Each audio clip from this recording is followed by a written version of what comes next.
बिस्मिल्लाहिर्रहमानिर्रहीम। अस्सलाम वालेकुम नाज़रीन, आप लोग हमारा यूट्यूब चैनल देख रहे हैं। मैं आपका मेज़बान इमरान खान हूँ। नाज़रीन, साबिक़ वज़ीर आज़म इमरान खान साहब अक्सर एक बात बड़े ज़ोर देकर फरमाया करते थे कि अल्लाह अल हक है, सच बिल आखिर छुप नहीं सकता। चाहे जितना भी वक्त लग जाए, चाहे कितनी ही साजिशें की जाएं, सच एक ना एक दिन ज़रूर सामने आ जाता है। कोई शख्स लोगों को लंबे अरसे तक धोखे में नहीं रख सकता। और आज एक बार फिर एक बहुत बड़ा, अहम और तारीखी सच पाकिस्तानी कौम के सामने खुलकर आ चुका है। यह इंकिशाफ पाकिस्तान से नहीं निकला, बल्कि अमेरिका के एक मशहूर और मोतबर social media news account drop site news से सामने आया है। नाज़रीन, साल 2022 में जब इमरान खान साहब की हुकूमत गिराई गई थी, तो उसके पीछे एक मुनज़्ज़म, सोची समझी और बैरूनी मुदाखलत पर मबनी रजीम चेंज ऑपरेशन था। जनरल कमर जावेद बाजवा ने जनरल नदीम अंजुम की मदद से कुछ सियासतदानों को साथ मिलाकर यह सब कुछ किया। असल वजह यह थी कि जनरल बाजवा को अपनी फौज के सरबराह के ओहदे की एक्सटेंशन चाहिए थी। इमरान खान साहब ने उनसे वाज़े तौर पर कहा भी था कि अगर आपको एक्सटेंशन इतनी ज़रूरी है तो पाकिस्तान को तबाह ना करें, मैं आपको एक्सटेंशन दे देता हूं, लेकिन उन लूटे, डाकू और करप्ट सियासतदानों को पाकिस्तान पर मुसल्लत ना करें।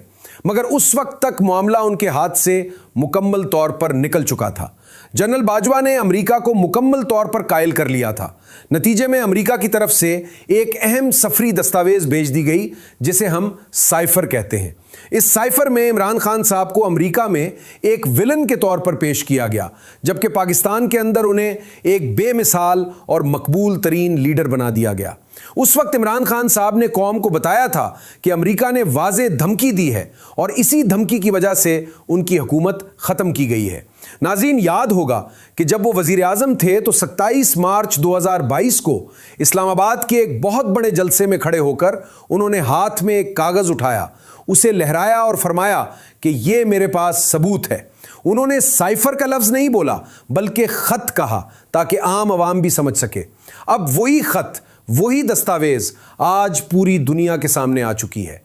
ड्रॉप साइट न्यूज़ ने इसे मुकम्मल तौर पर पब्लिक कर दिया है। मैं आपको पूरे यकीन और जिम्मेदारी के साथ बता रहा हूं कि यह वही साइफर है जिसका इमरान खान साहब उस वक्त जिक्र कर रहे थे।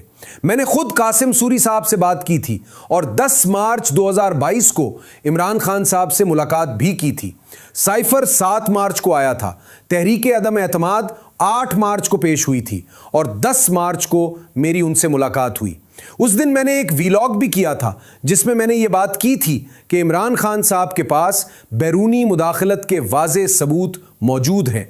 आप वो पुराना वीलॉग आज भी देख सकते हैं। इस मुलाकात में इमरान खान साहब ने मुझे खुद वो साइफर दिखाया था। आज इमरान खान साहब सच्चे साबित हो गए हैं, जनरल बाजवा झूठे साबित हुए। शहबाज शरीफ, नवाज शरीफ, आसिफ अली जरदारी, मौलाना फजलुर रहमान और दीगर तमाम सियासतदान झूठे साबित हुए। अदलिया भी गलत साबित हुई।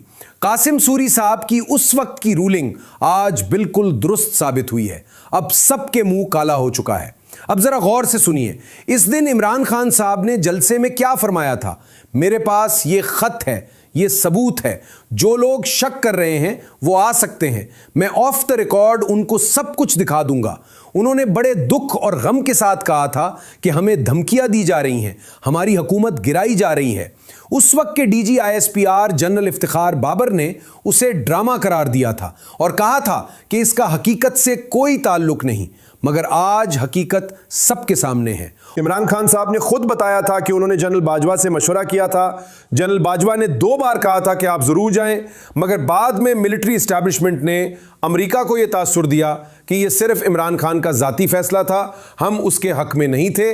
इस तरह रजीम चेंज ऑपरेशन मुकम्मल किया गया और सारी साजिश सिर्फ एक आर्मी चीफ की एक्सटेंशन की ख्वाहिश की खातिर की गई। अब बात करते हैं इंडिया पाकिस्तान के ताज़ा तरीन तनाव की। हाल ही में इंडियन आर्मी चीफ ने पाकिस्तान को बराह रास्त और बहुत संगीन धमकी दे दी है। उनका कहना है कि पाकिस्तान को फैसला करना चाहिए कि वो जोग्राफिये और तारीख का हिस्सा बनना चाहता है या नहीं। पाकिस्तान ने इस बयान का बहुत सख्त और वाज़े जवाब दिया है। हमने कहा है कि यह बयान हिंदुत्व सोच की अक्कासी करता है। एक एटमी ताकत को जोग्राफिये से मिटाने की धमकी देना जहनी दिवालियापन और जंगी जुनून के सिवा कुछ नहीं।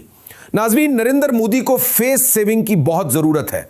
ऑपरेशन संदूर उनके लिए बड़ी नाकामी साबित हुआ है, इसलिए वो किसी नई हरकत कर सकते हैं।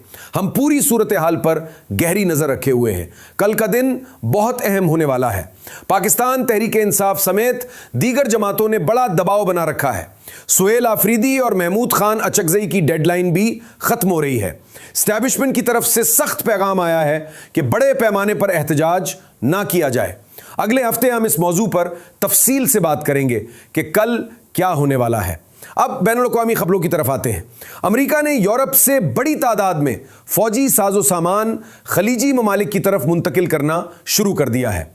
C-17 स्ट्रेटेजिक तैयारे मुसलसल परवाजें भर रहे हैं। मुख्तलिफ ज़राए के मुताबिक अमेरिका और इसराइल अगले हफ्ते ईरान पर हमले की तैयारी में है। मुज़ाकरात नाकाम हो चुके हैं और दोनों तरफ दबाव बढ़ता जा रहा है। ईरानी फौज अवामी सतह पर अपने हथियारों की तरबियत दे रही है। लोग उन्हें बहुत ज़्यादा सपोर्ट कर रहे हैं। एक बहुत बड़ा इंकशाफ यह हुआ है कि इराक में इसराइल ने खफिया फौजी अड्डे बना रखे थे, जिनका इराकी हुकूमत को भी इल्म नहीं था। सूरत हाल बहुत नाजुक और ख़तरनाक है। एक छोटी सी चिंगारी पूरे खित्ते को आग की लपेट में ले सकती है। नाज़रीन, आज के लिए इतनी ही बात। अपना ख्याल रखिए, अपने घर वालों का ख्याल रखिए। अल्लाह सबको महफूज रखे। इस चैनल को लाइक, शेयर और सब्सक्राइब ज़रूर कीजिए ताकि ऐसी अहम खबरें आप तक पहुंच सके। अल्लाह हाफिज़। अल्लाह पाकिस्तान को महफूज रखे। आमीन।